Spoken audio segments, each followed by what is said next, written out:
0 o'clock, Chet Holmgren hurt his foot really bad and can't play basketball for the whole year. People right away said on Twitter that he's a bad player because this was always going to happen. The guy is super tall, 7 feet, but only weighs 190 pounds. How will his skinny body handle playing against tough NBA guys? Not very well, it looks like, because LeBron James didn't even try hard, but still messed up this kid's whole career. But people saying he's a bust, need to chill out. This is exactly the kind of mean thing I knew people would say when I heard this news.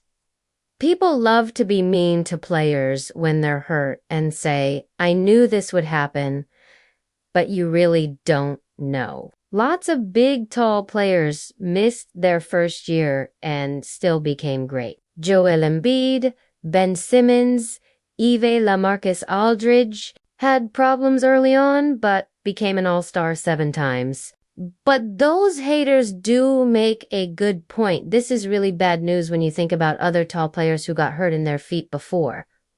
0-35. Chet was picked second in the draft because he's freakishly tall and really good at basketball. He's one of the best defenders we've seen in years because his arms are super long, 7 feet and 6 inches across, and he's really smart about the game. He can shoot the ball, dribble like a guard, and pass really well. He was amazing in Summer League games with 23 points and 6 blocks in his first game. But the Orlando Magic team decided not to pick him first because they were worried about his skinny body. All it took was one time when LeBron drove to the basket to end Chet's whole season.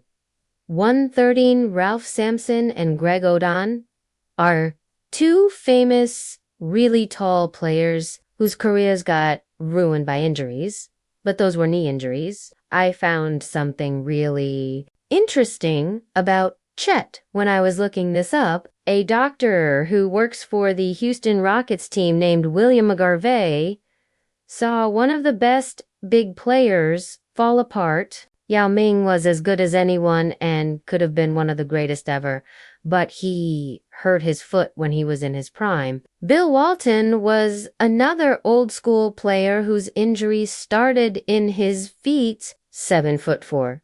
Rick Smits had serious nerve problems in his feet. 7'3" Zydrunas Ilgauskas only played 29 games in 3 whole seasons because of foot problems, and the tallest player ever, Georgi Muresant at 7'7", missed 2 seasons and then quit playing. 147. What all those players have in common is they were over 7 feet tall and not black. The doctor told the Wall Street Journal newspaper that the shape of players' feet matters. Black players usually have flatter feet, which are better at handling the stress of basketball. Injuries happen more to tall players with high-arched feet, which is more common in white and Asian people.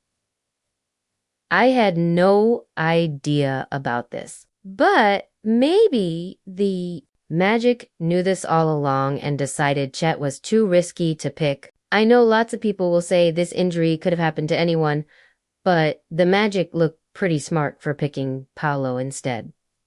225 when you watch what actually happened. It doesn't look unusual. I mean, LeBron doesn't step on him or get their legs tangled up. Chet is just backing up, normally trying to guard him, which he was doing fine, by the way. The difference is LeBron is like a freight train. This isn't guarding college kids anymore. LeBron is bigger and stronger than anyone Chet has ever played against, and you can't really see if Chet slipped either. The pickup tournament was in Seattle and had to be stopped because the court was too slippery. It was extra humid that day in Seattle. And Jamal Crawford ended the games because it wasn't safe for players.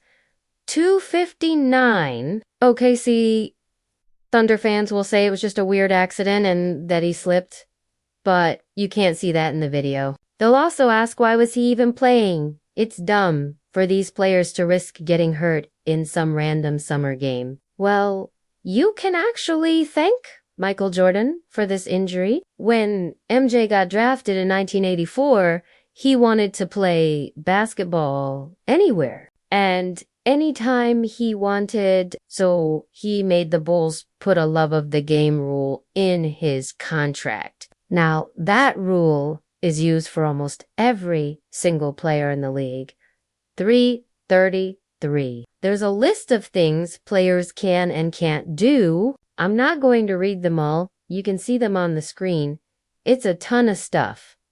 It's funny how specific they are. Not allowed includes things like skydiving, jumping on trampolines, or using fireworks. Allowed activities include safe sports like golf and swimming, but basketball is allowed when players sign their contracts. It says they can play in off-season basketball games and pickup games that don't put their health in danger. So it sucks. But this is how the NBA has done it since Michael Jordan started playing for 10. What? Chet should have done his back down and just let LeBron score, like in an all-star game. These players know how to play safely, but who's in the all-star game? Older, experienced players because they know what to do. Rookies are out there playing NBA players for the first time. It's really exciting, and they want to prove they belong. I totally disagree that teams should get rid of the love of the game rule. They just need to tell these rookies to be smart if they're going to play 444. The best thing that could happen for Chet now is that he comes back like Joel Embiid or Ben Simmons did. And this was just a small bump in his career. I was so excited to see him play because of how special he looked in Summer League. Obviously, because of how much of a freak athlete he is and his attitude to, it's super rare to see 7-footers with this kind of passion. A lot of those guys get in the league just because they're 7 feet tall. Usually that kind of passion is in guys who are like 6'1" or 6'2" who had to work their butts off to get in the league. Chet has both. 5'20". The worst thing that could happen is he never stops getting injured, like Kristaps Porzingis, and we all wonder what if he was ever healthy. But now the Thunder have a choice to make. Do they win as many games as possible with all their young talent like Josh Giddey plus Shai, or do they lose on purpose for Victor Wembanyama? I thought losing on purpose was out of the question for them once they drafted Chet.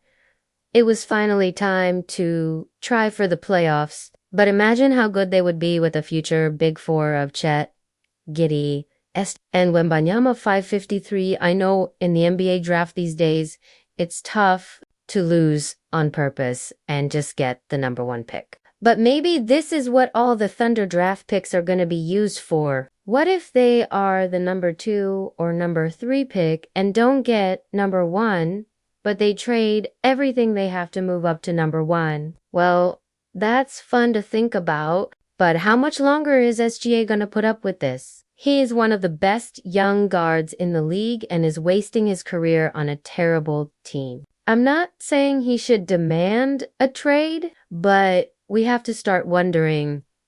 626. Yeah. It makes me mad to see people actually happy about Chet's injury because it means, oh, SGA might be available for their team. This is a 20-year-old kid who has worked his entire life to fulfill his dream. There is nothing good about this, but it's also how the NBA works. We have to wonder how this will affect other players too. Oh, KC.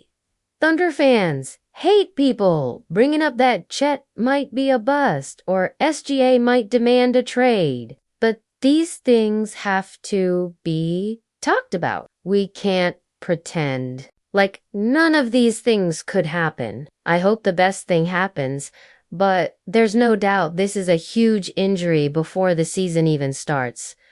659. There is one 7-footer who got better from a foot injury early in his career to become an MVP, but still no one really wanted Kevin Durant. That's great because we're all going to get to see him play with Kyrie and Ben Simmons, which should be fun but also crazy. But I wanted to know why, even though he's maybe a top 10 player of all time, why did no team really want to trade for KD? So I made a whole video about it. Check it out.